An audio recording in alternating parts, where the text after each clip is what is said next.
All right.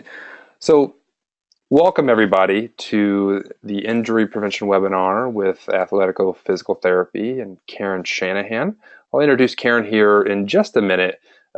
Depending on which article you read, any runners, anywhere between 65 to 80% of runners get injured. And so on an annual basis. So in training for the marathon, we do our best to safeguard against injury. We do that through wearing appropriate footwear. We do it through getting enough rest, warming up and cooling down, doing strength work and cross training and progressing safely. Unfortunately, injuries do happen, and that's why I'm to have Karen be with us tonight. So Karen is on the call, and she's going to be leading the charge, so to speak, here this evening. But I'll just do a real quick introduction, give you a little bit about Karen. She's got quite the impressive resume. Karen has worked for Athletico for 12 years. She's currently the facility manager at the Lake in the Hills Clinic in the northwest suburbs in the Chicago area. She received her bachelor's degree in athletic training from North Central College in Naperville, Illinois. And then she went on to graduate school at the University of Illinois at Chicago, where she earned a doctorate in physical therapy. Karen is especially great to have on this webinar this evening because she is an endurance athlete herself. She has completed more than 40 half marathons and 5 marathons. She's also completed numerous sprint and Olympic distance triathlons, as well as 12 half Ironmans and 1 Ironman, which is insanely impressive, Karen. I'm in awe of you. If you could see me right now, I'm bowing down to you. So, and then finally, we have individuals across the country on the call tonight who are participating in the Chicago, the New York City, the Marine Corps marathons. There are also numerous charity groups that are represented on the call. So I just want to say thank you for what you're doing, not only for yourself and your families, but for the organizations that you're representing. And so without further ado, Karen, I'm going to share my screen here, and hopefully this will pop up, everybody. So I realize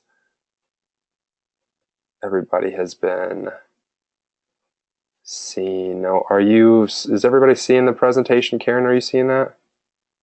I see it. Okay. Do you see the control panel to the side as well, or do you just see the presentation? I only see the presentation. I don't see the control panel. Fantastic. All right. I just want to make sure that that's not in people's way. So, Karen, without further ado, it's all yours. Thank you, Seth. Thank you, everyone, for taking the time to come join in on this webinar. It's definitely an important topic to talk about. Runners, endurance athletes will most likely at some point in their career and in their training get injured. Unfortunately, it's just kind of the nature of the beast with all the repetitive movements that you do. So some of you have probably done a lot of endurance events and a lot of running. Other of you are probably joining in for the first time. And, for all of you, it will be a fun and exciting adventure as you're going through marathon training. I don't know, Seth, do you want to advance? Yeah. So I like coordinating too, so there might be some within this presentation. So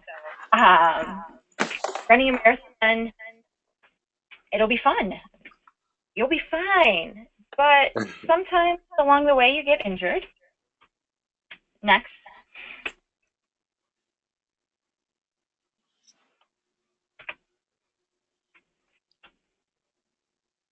Seth, yes, there we go. Yep. Sorry, there's a little bit of a delay there. Oh, that's okay. So what is running? You're training for a marathon. What does it mean? You get to go shopping for new shoes. That's always exciting for me.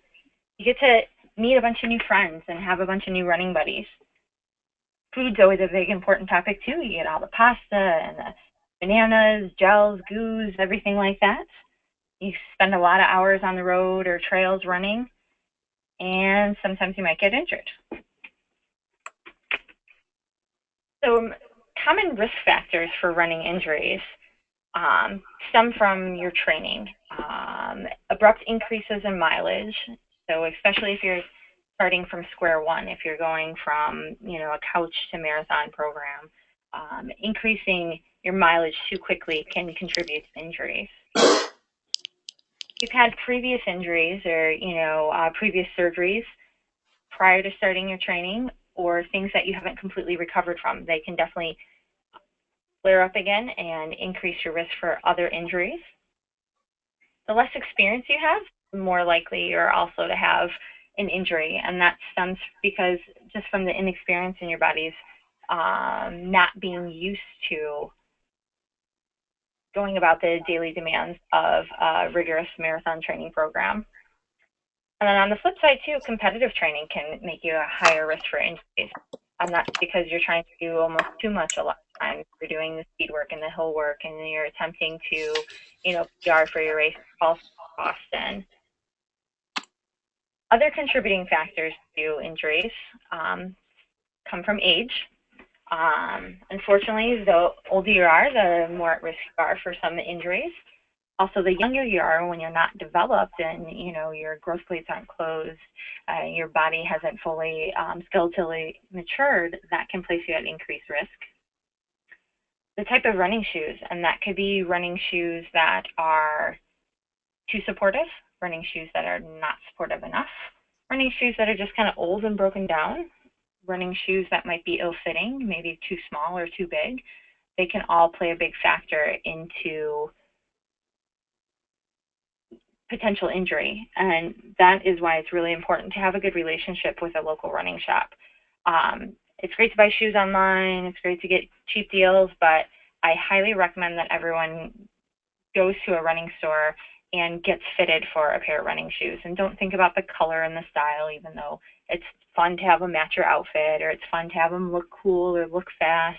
But the big thing you want is a shoe that feels comfortable, a shoe that you can start wearing and start running in right away without having to break it in, a shoe that fits your foot.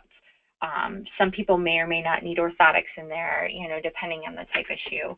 And then once you have that relationship with a running store, they're going to be able to be there to assist you if you love the shoe. And then, shoe companies unfortunately change their models, and what you wore last year, the new model, the new version of that shoe might not be quite the same. And the running specialty stores will be able to help you find which one would be most similar for you.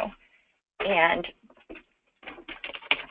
it also is BMI. The more you weigh, the more impact your body puts on the ground as it takes each stride. So that is going to be a factor in terms of some of the overuse injuries as well. Gender. Hey, Karen, can you repeat that last bit about BMI? Because I think you broke up a little bit. Oh, sorry. BMI, so your body mass index. The more you weigh, the more impact is going to be put through your body, put through your joints. So every time your foot hits the ground, the weight of your body generates force. So the more you weigh, and I'm talking more like overweight, not, a 6-foot male weighing 200 pounds versus, a 5-foot female weighing 200 pounds, those type of variances. So the more you weigh, the more weight is being put forth through your ground reaction force. So every stride you take, there's more force through those joints, and that can contribute to a lot of overuse injuries. With gender, you'll see numerous studies of males versus females, who gets more injured, and you'll see some saying one, some saying the other, but primarily females do have a higher likelihood of injury than males when it comes to running injuries. The terrain you're running on is going to be a big impact. So if you're running on, a perfect track that has a nice little give to the surface, no potholes, no sticks, no trails, nothing to trip on, that's going to be safer than, let's say, an uneven trail or a road with a canted, rounded surface. Inflexibility. So if you have muscles that are very tight and you're not focusing on stretching, that can be a big contributing factor because it puts your body in a position that might not be ideal, and you might not be able to get through that full range of motion you need in order to have a good running stride. That is something that I encourage all of you, and we'll talk a little bit more about it later, is to participate in a regular daily stretching program to address those muscle tightness, to address that inflexibility, and help with maintain a better muscle balance. Kind of tying into the same thing is that strength imbalance. When you have some muscles that are weaker than others, a lot of times the opposite muscle is very tight as well, as the body's trying to counterbalance itself and maintain good alignment. So correcting those muscle imbalances and those flexibility issues early on can help you run with better form, and that in turn typically helps you run not only faster but also healthier with less chance of injury. With regards to overuse injuries in running, it's more likely that you're going to get an overuse injury with running as opposed to like an acute injury. While you might trip on a rock or something and have an ankle sprain, while you might fall and put your wrist out and sprain your wrist, there's a possibility, but mostly what we're concerned about is those overuse injuries in running. When it comes to overuse injuries, there's typically four classifications of them. The first one is, and they go from stages 1 through 4, 1 being kind of the least disabling, 4 being the worst. So type 1, you have pain just after activity. Let's say you go for a 6-mile run, your Achilles is sore after, it's fine the next day, it's fine walking around the next day. You go into your next run, you run through fine, but you're just sore after. Type 2, pain during and after activity, but it's not limiting. So you go for that 6-mile run, your Achilles is sore during the run, it's sore after the run, but you're still able to go your same pace, you're not limping, you're not altering your stride, you're not changing your workouts. Type 3, you have pain during activity, and it also limits the activity. So you go for that 6-mile run and you can't finish, or you're limping, or you're slowing your speed, you're changing your cadence. And type 4 is the worst, this chronic unremitting pain. You have pain all the time, it limits your activity, you're unable to do your runs, you're unable to do some of your cross training, you have pain with daily activities, pain walking around the grocery store, difficulty going up and down stairs. Gotcha. So with regards And I was just going to say, Karen, too, Brian, we see your question, and we'll definitely get to that here shortly. Sorry, Karen. Oh, that's okay. Yeah, we'll address the running form towards the end. So with, common running injuries, there's kind of like 5 big ones that we have, and things that we see most commonly: plantar fasciitis, shin splints, Achilles tendonitis, iliotibial band syndrome, and patellofemoral pain syndrome. So any type of injury that has a syndrome or an itis are typically overuse injuries. So itis means inflammation. And when it comes to endurance athletes, lots of times because you're doing the same thing over and over and over again, you can have that excessive inflammation from that repetitive nature.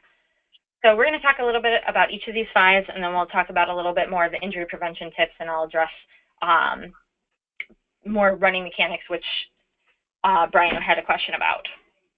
So with plantar fasciitis, that is a condition in which the plantar fascia, which is that band of tissue along the bottom of the foot that helps make up the arch, gets inflamed. So typically there's pain that starts in the heel and radiates into the arch. It's typically worse those first few steps of the day or after you've been sitting for long periods of time. It feels really stiff when you start walking. It eases up a little bit throughout the day. Different causes of it can be your actual foot shape. So you can have either high arches or flat feet. High arches are you're standing on your feet and there's that gap between your arch and the floor. Flat feet is more when your feet are on the ground and that arch is touching the ground. Both can contribute because it changes the way in which your foot hits the ground. It's a little extra pull on that plantar fascia. Tight calf muscles can also be a contributing factor. If you look at that picture, that white band on the bottom of the foot is the plantar fascia. That red radiating dot is typically where you feel that plantar fasciitis pain. It can radiate into that white structure, that arch. Your calf muscles go up the leg and attach down at the bottom of that heel bone where that red mark is. So when those calf muscles are tight, that can change your mechanics of your foot and increase that pull on the plantar fasciitis and contribute to the pain. We talked a little bit about properly fitting shoes. If shoes are too tight, too small, or don't have enough arch support, that can contribute to plantar fasciitis as well as over and under pronation. So pronation is, as your foot hits the ground, it kind of rolls inward a little bit. When it rolls inward too much and that arch completely collapses on the ground, that's what we call overpronation. Underpronation is when your foot doesn't rotate and your arch doesn't come as close to the ground as it should. So there's a lot of different types of shoes out there. A lot of people use like Hokas that have a little bit bigger heel cushion to help with plantar fasciitis. What I caution anyone is if you're changing your footwear, if you've used something in the past and it's worked and it continues to work, keep with it. If you're changing into a dramatically different type of shoe, so if you're changing from a regular shoe to a Hoka or to a minimalist, make sure you take that break-in period very slow. Otherwise, you're going to cause some more of these type of injuries. So if you start getting plantar fasciitis, what do? Big things are ice massage. So pretty much what it is best way to do it is take just a cheap plastic water bottle, one of those that you can throw out, put it in the freezer when it's filled with water so you get a nice ice. You put your foot on it and roll it back and forth. You get a little massage that helps stretch that out. You get icing at the same time. If you're not icing, you can also use like a tennis ball or a golf ball or a lacrosse ball on the bottom of your foot and roll your foot over as well. Making sure that you have properly fitting shoes and orthotics, like I was kind of talking about. Getting that proper fit from a running store can help out. And then you want to make sure that you're doing calf stretches because those calf muscles attach down into that plantar fascia, and that can contribute to a lot of the pain. One of the next big injuries is shin splints. The more technical term for it is medial tibial stress syndrome. And pretty much if we break it down, it's the muscles at the front of the shin that are pulling on the shin as you're going through daily activities. Typically, this happens if you do a lot of walking or running on a different surface, or you're using a different type of shoe, and if you rapidly increase your mileage. That's probably one of the most common causes of that. Also, when shoes aren't as supportive, they're old, that cushioning at the bottom is worn down. And then, of course, overpronation, so that the foot mechanics of when the foot hits the ground, if it's rolling in too much, if your feet are too flat, that can be a big cause of shin splints as well. How do you know when you have them? You get soreness along the outside of the shin or the inside of the shin. Typically, the pain is worse at the beginning of the run, better kind of during the middle of the run, and it's sore after. Sometimes you might have some pinpoint pain on your shin. If you're poking around, you might find a spot that's extremely sore. If there is, one pinpoint spot that is sore, you do have to think about a stress fracture, and that's where it's kind of, some people call it a hairline fracture. It's those same thing come from overuse injuries and running and advancing your mileage too much too quickly, having improperly fitted shoes. I can't stress enough how much good shoe wear can help out. So if you do have pinpoint pain that is not changing, especially worse when you're standing on one foot or putting pressure on that leg, I would definitely go and get it checked out by a sports medicine or orthopedic physician. So if you do have that soreness along your shin, those shin splint type symptoms, best thing to do is stretching out the lower leg muscles and the calf muscles. So you can stretch out the front of your shin by having someone or doing it yourself, pointing your toes down and putting a little bit of pressure there. Potentially changing your shoes, running on softer surfaces, so like a crushed limestone trail or a pretty even grassy area or a track that has a little bit more give as opposed to a hard sidewalk. And then kind of correcting some of your running mechanics. Iliotibial band syndrome, or IT band syndrome, is one of the next most common causes of runners having to change their training routine and runners having pain. Typically what you're going to find is a lot of people say, I have knee pain, when it's actually stemming from that IT band. If you look at the picture, the IT band starts at the outside of your hip and runs to just below your knee at kind of that knobby point along the outside of your knee. Typically, you feel pain on the outside of your knee that gets worse throughout the run. Some people almost feel like a snapping or clicking sensation along either the outside of their knee or sometimes up in their hip, by their hip joint.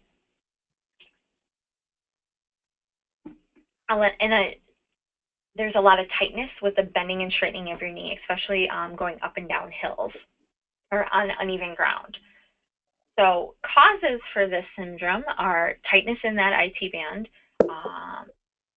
the actual shape of your legs. Sometimes if you have bowed legs, so kind of think of those old Western movies where the cowboy gets off the horse and legs are kind of, and that's kind of your normal body position. That puts you at increased risk for it. That overpronation, so those feet that are flattening too much, if there's a leg length difference. So sometimes because of muscle imbalance, one leg can be a little bit shorter than the other, or your pelvis can be rotated a little bit more forward or backwards, a little bit more up on one side or down on the one side. That can contribute to IT band syndrome. Running downhill, doing a lot of speed work, especially if you haven't done speed work in the past, that can contribute to it as well. And running on bank surfaces, so those canted roads, or running on a track and always running in the same direction. If that's somewhere you run, I recommend definitely switching directions partway through or every other day to avoid that. If you do feel these symptoms, resting is a good thing to do, and I'm not saying you have to do complete rest. You can definitely do cross training or change the intensity of your run. Stretching, using a foam roller. If you don't have a foam roller, well, I'll talk about it a little bit more in a minute, but highly recommend getting one. Icing, running on softer surfaces and more level surfaces. And IT band syndrome, typically a big component of it is not just the stretching, but it's also the strengthening. If you have weakness in your hips and in your core and in your glute muscles, your butt muscles, that can contribute to that muscle imbalance that can create that leg length difference and put a lot of pressure on that IT band along the outside of your knee. In addition to IT band syndrome, patellofemoral pain syndrome is another common cause of knee pain in runners. So this knee pain is more of an ache at the front of the kneecap, that patella. Typically it's worse with stairs, running downhill, and it gets a lot of stiffness and tightness when you're sitting for long periods of time. So people who are in the car for a long period of time or go to the movies and then they have trouble getting up, kind of limp for a few steps after they get up, or having a lot of tightness and soreness along the front of the knee. So like I said, most of running injuries are more from the overuse, but this also can be caused by direct trauma. So if you fall and land directly on your knee, if you have, say, a car accident where you hit the dashboard, anything like that, that direct trauma can cause it.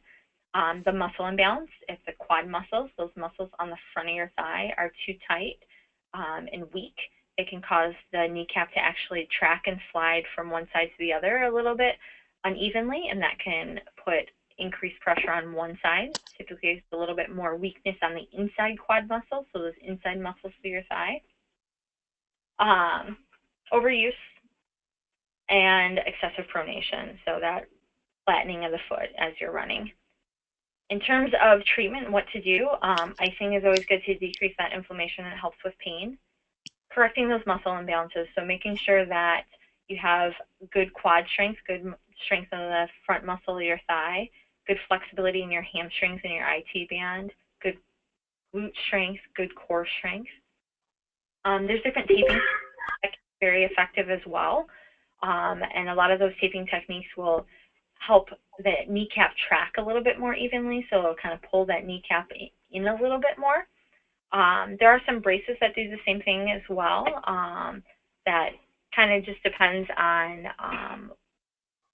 how much extra support that you need and how much extra support that you want. And then stretching. So, like I said, I like some corny jokes and stuff. So when in doubt, try some icing at first for any of the conditions, just to help decrease some of that inflammation, to decrease some of that pain. Overall, the big things, you want to make sure that you're listening to your body. You know your body, know if something's right or if something doesn't feel right. And whenever you're training for a big event, you want to make sure you take care of these injuries early and often.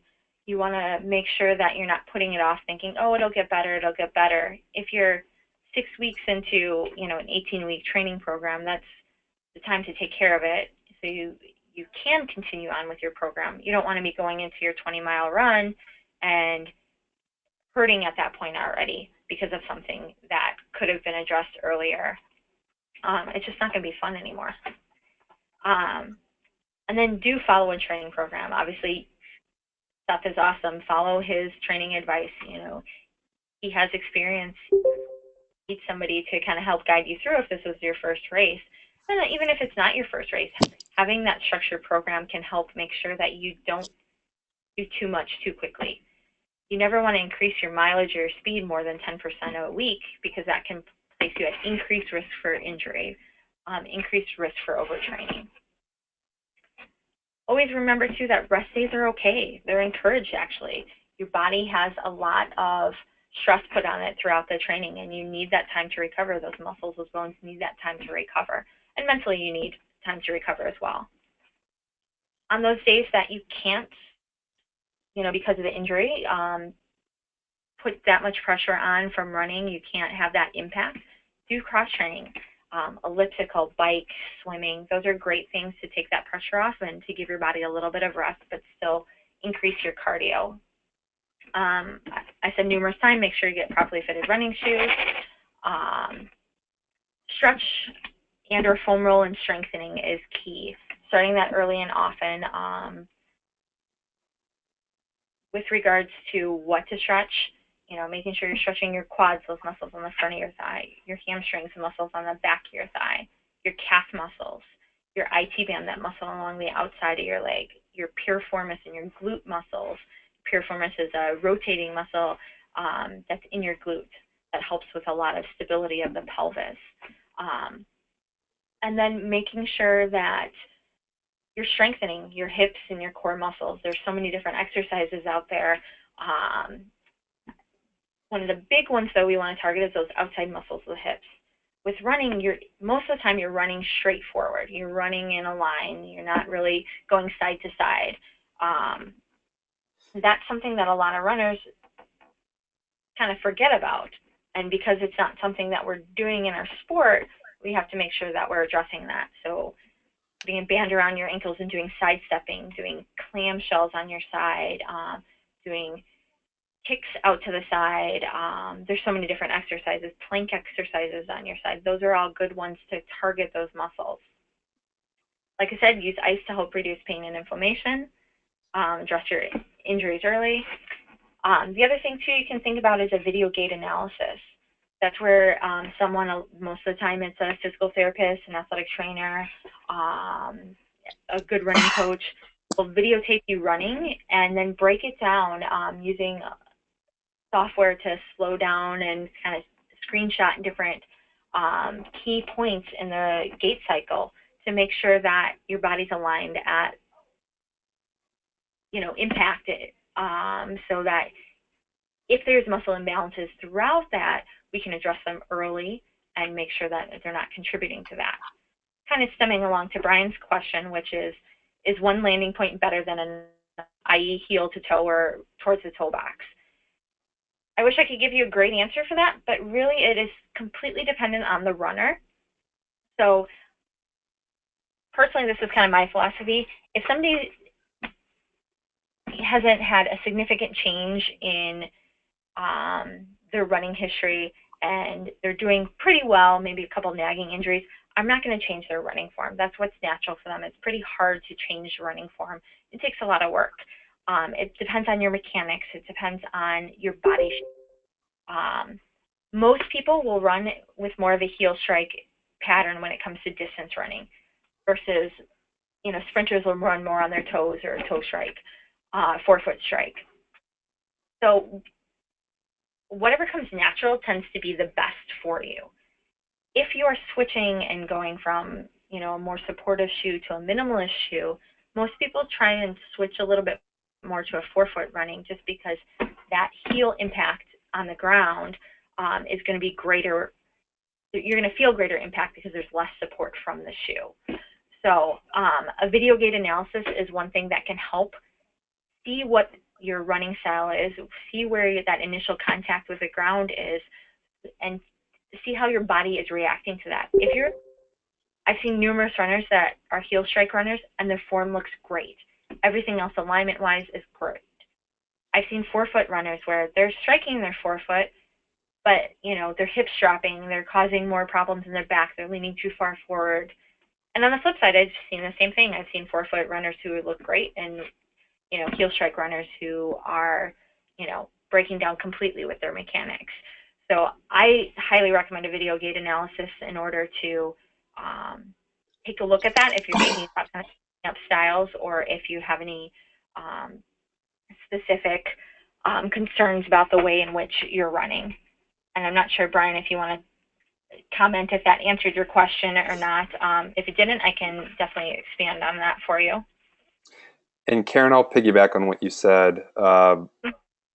Absolutely 100% agree with you. Very difficult to change form. It's certainly not impossible, but it really takes a lot of dedicated work with a professional, whether it be a coach or a physical therapist. And so, if you're not experiencing any pain, then there's some consideration to give to just kind of going with what works, especially when you're, kind of in the middle of a training cycle, so to speak. So certainly not impossible to do, but it takes a lot of work, a lot of practice. And if you're not having any issues, then it might not make sense to do now.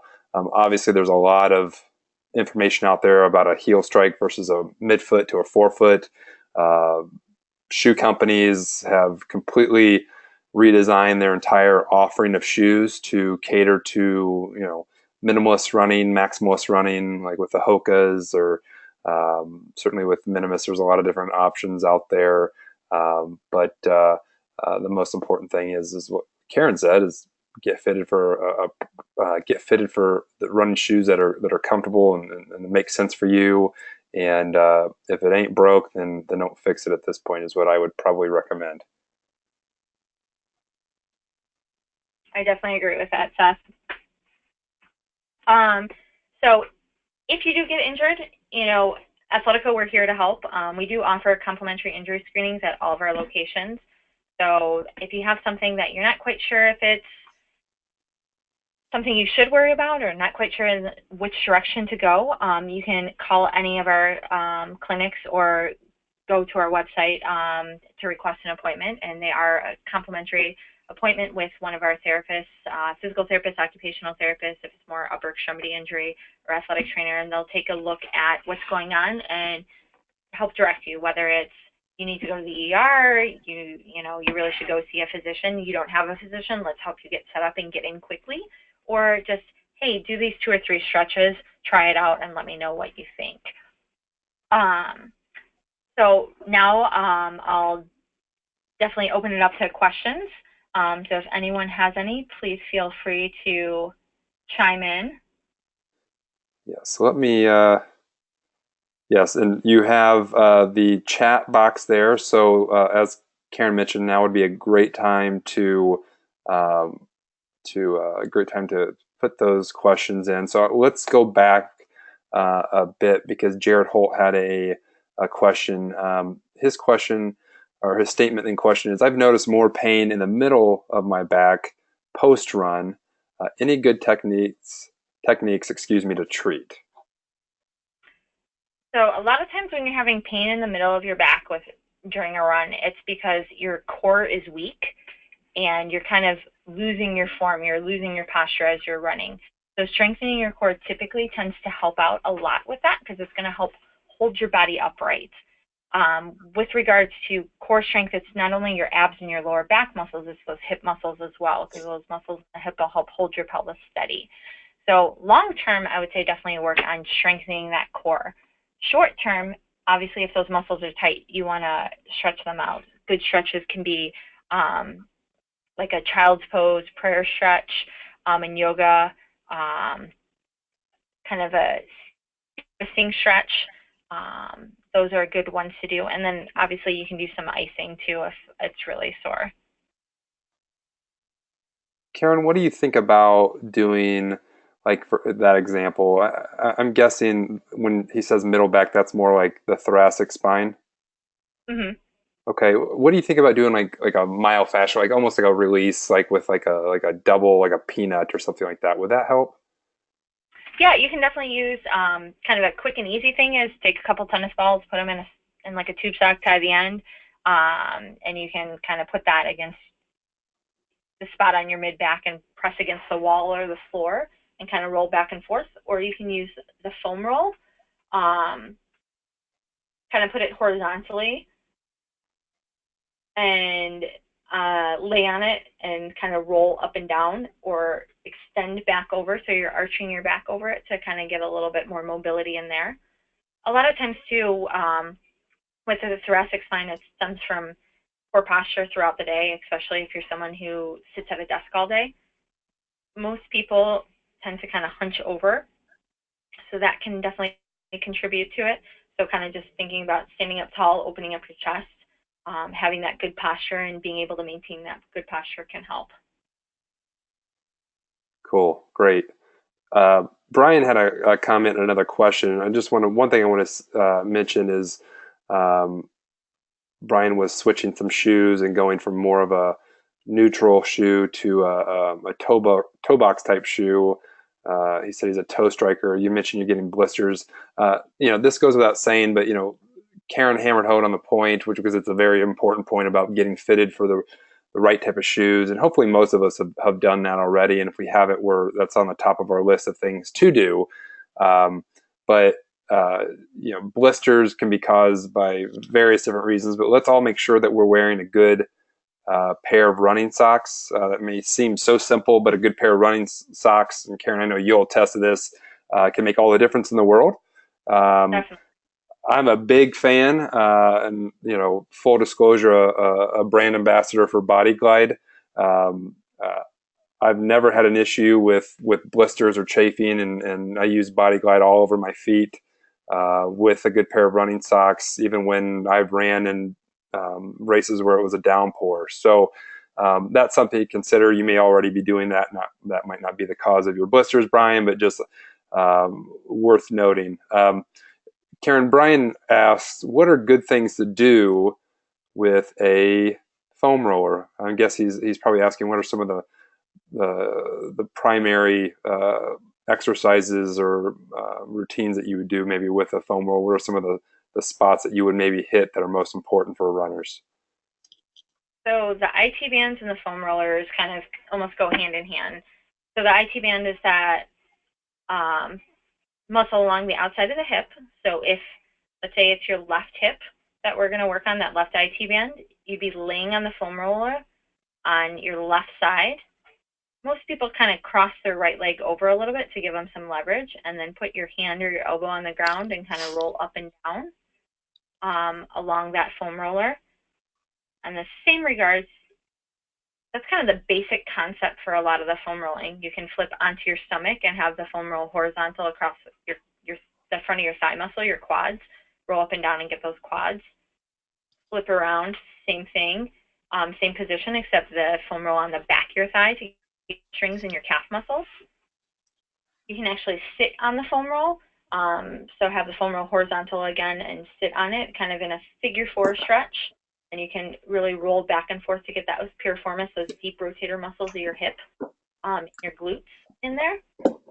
Those are probably kind of the top ones that you can do. I don't, Brian, I'm not sure where you live or anything like that, but if it's somewhere close, going into one of the Athleticos for an injury screen to go over that, I'm sure you can Google too and see a bunch of different things, which can be dangerous.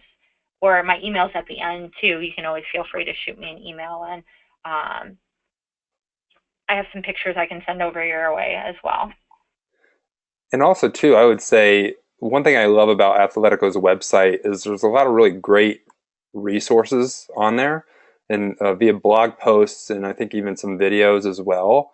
Foam Mm-hmm. rolling is obviously a hot topic when it comes to runners and endurance athletes. So I would encourage everybody to visit Athletico's website if you haven't already.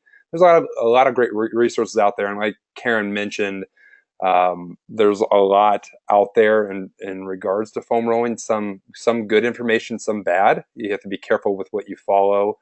Um, but certainly, if you're not sure, even after going to Athletico's website and you have questions, you can certainly email me or Karen's contact information. Or if not, you can email me, and I can certainly ask Karen and make sure that we're getting all questions answered for sure. Uh, Going on to Patricia. Patricia has a question. She says, "My muscles seem very tight all the time, even after long stretching sessions. What else can be done?" That's a great question. Obviously, with running, you're doing a lot of pounding. You're a lot of impact on the ground. You're constantly using those muscles. They can get very tight, and sometimes you're stretching and you're not feeling any relief. That's a time where thinking about getting a massage can really help out because they can go into those muscles a little bit more, help relax them so you're not having that chronic tightness. Um, Icing can help some as well.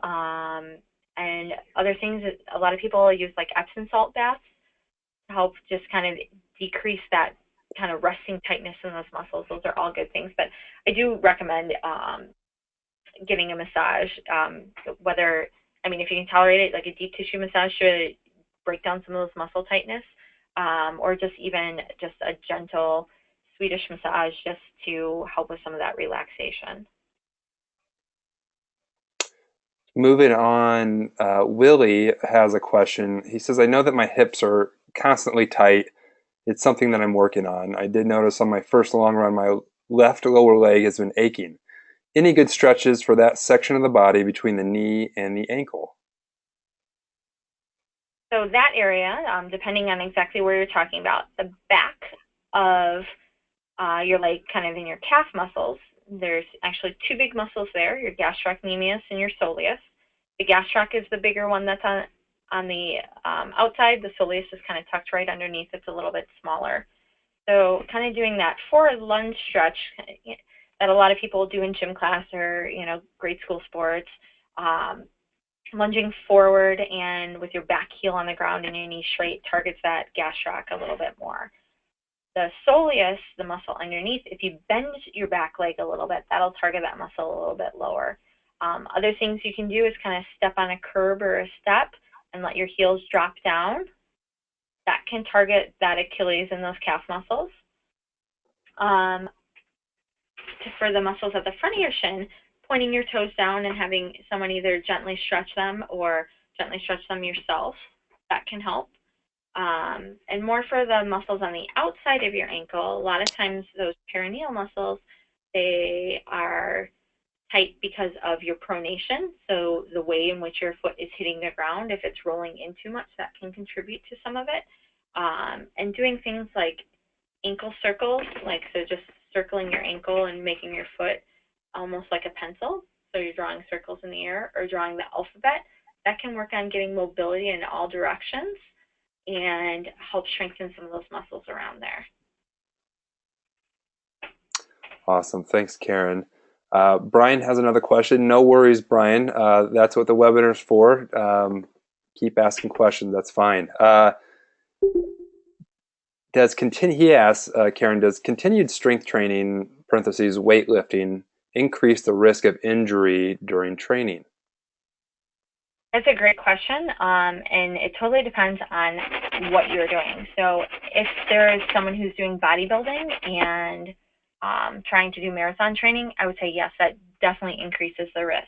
But if somebody is doing more body weight training, more low weight, higher repetition to build endurance throughout, focusing on the muscles that you needed for running, I don't think that it increases the risk of injury. In fact, I think it can decrease the risk of injury. But that being said, it's always making sure that you're having proper form with these exercises and you're not jumping in and doing a 10-mile run and then, oh, I'm going to go to the gym and try and do some strength training, some weight training for the first time. So kind of structuring it in a way that you're gradually building up the weight training if you're not doing that already, as the same as you're gradually building up your running. And I do recommend lower weights, higher reps, as opposed to a lot of the high weight, low reps that bodybuilders would do. And I would piggyback onto what Karen said and all of you have looked through the programs that I sent. I'm a huge advocate for strength work. I think that if done properly and intelligently, as Karen mentioned, it can be kind of an insurance policy against injury. Runners, and I've made this mistake in the past, have a tendency to only want to run. And that can be a recipe for disaster a lot of times. Only running without doing some of the extra stuff with strength work and cross training, and not certainly resting properly and hydrating and eating proper nutrition is a recipe to land you on the table at a respective Athletico, which is not a bad thing for Athletico, but we want to try to keep you out there on the roads and getting those miles in. So I'm a big fan of routines that are focusing on certainly any weaknesses that we have but are going to strengthen some of the main running muscles or muscle groups that we use when we're out there. And I would recommend 100% of the time to always do your strength session after your run. You don't want to do your strength work before because the main workout that we're focused on is obviously the run. So you don't want to compromise that. So and that'll too, doing your run beforehand will safeguard against overdoing it in the gym and during strength work. But I think Karen and I are proponents of strength work, but it's got to be done in an intelligent manner.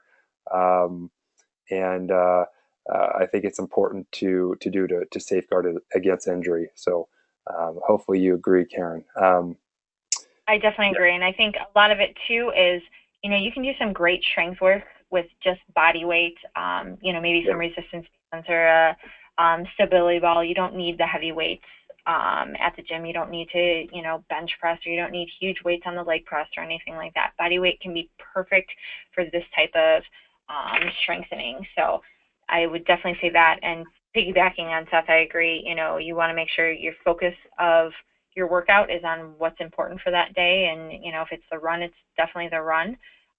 Strength training on your cross training days can also be a good way to kind of take that pressure off, so you can focus on the run and aren't too fatigued after the run that your form is faltering in the strength training exercises as well.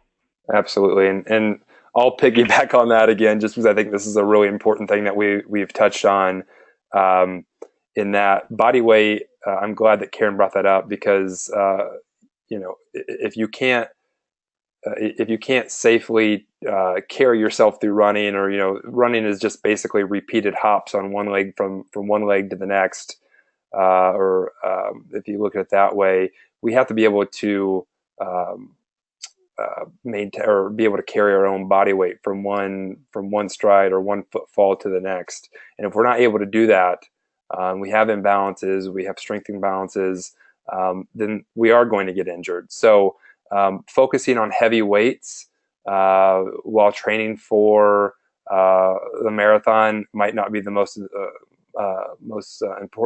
important thing to do or the smartest thing to do. And you certainly want to abide by keeping your easy days easy and your hard days hard. So on a rest day, where you really need to recover from one run to the next, you would never want to do a hard lifting session. You would either want to rest or just do something very, very light, so that you're not jeopardizing the next workout. But I'd encourage everybody to delve into the programs. I know I included a couple of videos that are to some routines that I personally have used for the last handful of years to great success.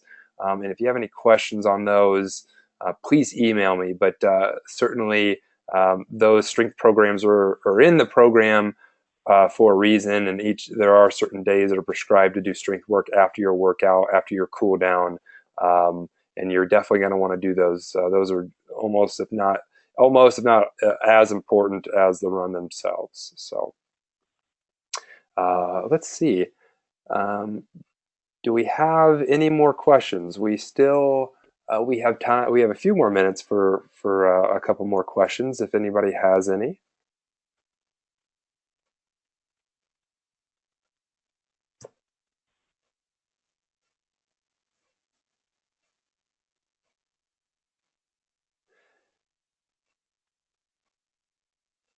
Okay, Willie again. Willie, any exercises to build hamstring strength? Hamstrings are often very weak, so definitely a good thing to work on. I like to combine it with a lot of core strengthening exercises. So bridges can be a great target. So laying on your back, I like to do them with a Swiss ball. So if you lay on your back and you put your feet up on the ball, and then tightening your core, tightening your stomach and your glutes, and lifting your butt off the table or off the floor. Progressing from that is getting that bridge position and curling those knees in towards your chest. Another one is kind of standing deadlifts.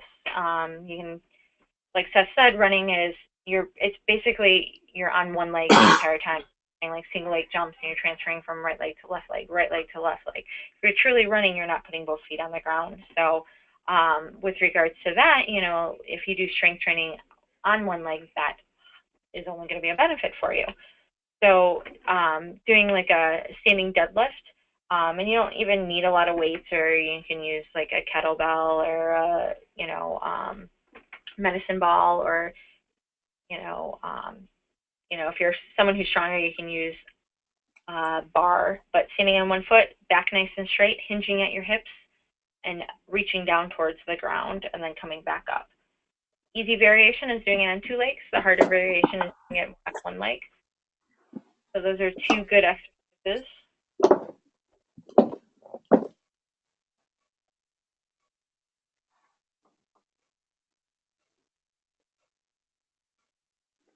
And as we wait to see if there's any more questions, I'll chime in and just say, and this is something kind of I've been thinking about as Karen's been answering questions here, is I would encourage everyone on the call here this evening to consider what they're doing with the other 23 hours of the day.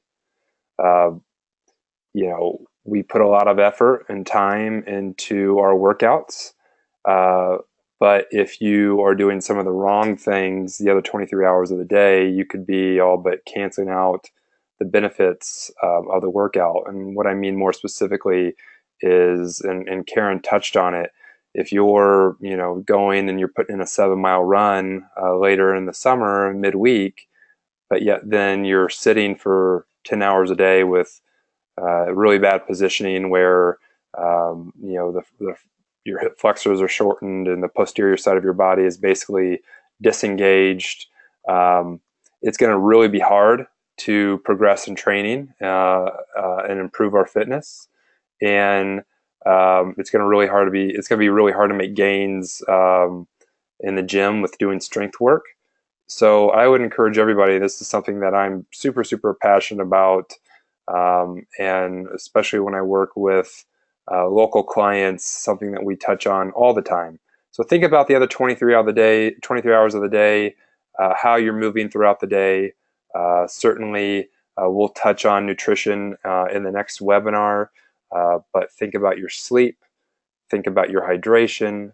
How are you recovering from one workout to the next? If you find that your recovery is tough and you have little nagging, if not injuries, just little nagging hot spots, it's time to evaluate. This is practice. What we're doing right now this is practice for kind of the real thing and this fall, and so those are all things to take into consideration. Brian has another question. Are there a group of stretches that are good to do in the morning and evening to start and end the days on?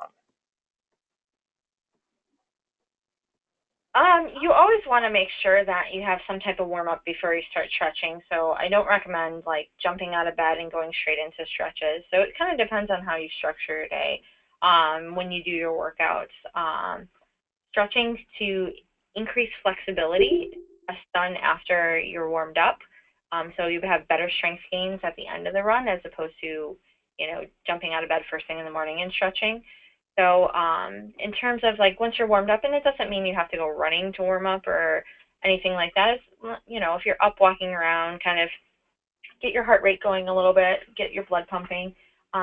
Just doing some basic stretches for problem areas, whether it's, you have some nagging Achilles tightness or quad tightness, doing like a knee to chest stretch for your lower back, those type of things can help out. I'm not sure, Brian, if there's a specific area that you want to target or just overall stretching. If it's overall stretching, hamstrings, quads, IT bands, calves, low back and glutes, because most people tend to sit at a desk. Brian says nothing specific.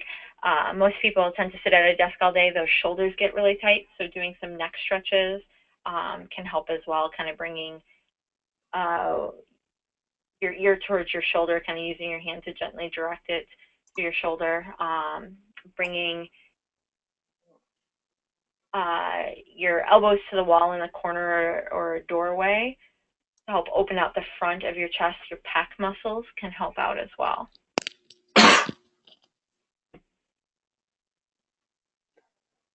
So I think we have time for maybe one more question if anybody wants to try to fit in something that maybe they're thinking about.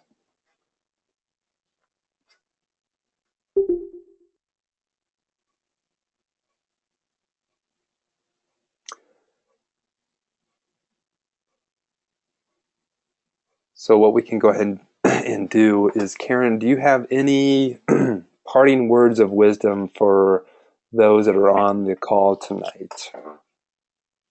I would say the biggest thing would be address things early when it comes to any type of concern about an injury. If you address it early, a lot of times you can catch those in that, stage one, and, won't really alter your training. It won't really affect you too much, but getting things started to help with your recovery at the early stage rather than the end stage.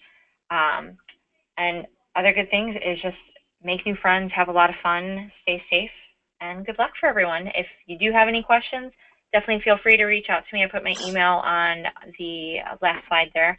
It's pretty easy. It's just karen.shanahan@athletico.com. I am more than open if you want to reach out to answer any other additional questions, or you can always contact Seth. He knows how to get a hold of me as well. Well, I would say thank you, Karen. This is awesome. And I would also encourage everyone, certainly for those of you who are in the Chicago area or the surrounding states, Athletico has expanded their service area to all over the country, really. And I know we have about 18 different states represented on the call this evening. But if you're close to an Athletico and you're worried about maybe something that's starting to bother you, better safe than sorry. That's what the complimentary injury screens are for. I myself have used them, and so always err on the side of caution if there's something that is of concern. Before we do hang up, I just do want to give a couple quick announcements. Definitely save the date for Monday, July 11th for a marathon nutrition webinar with registered dietitian Tom Jordan, and for Thursday, July 28th, for a yoga mobility webinar with registered yoga teacher Alex Hofelt. Both those webinars are going to be at 6:30. Of course, they are complimentary to everyone, but definitely save the date for those. And of course, I will send out reminders for those. I will email everybody the presentation that you viewed this evening tomorrow, along with the webinar recording. And so you have that as a reference point. But if you have any questions ever, you certainly know where to find me. Like Karen said, she is more than happy to answer any questions.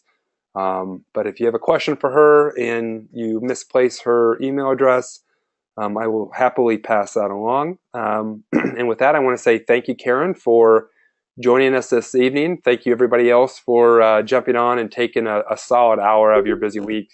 I know it's not easy to do, especially on an evening around dinner time. So best of luck to everybody.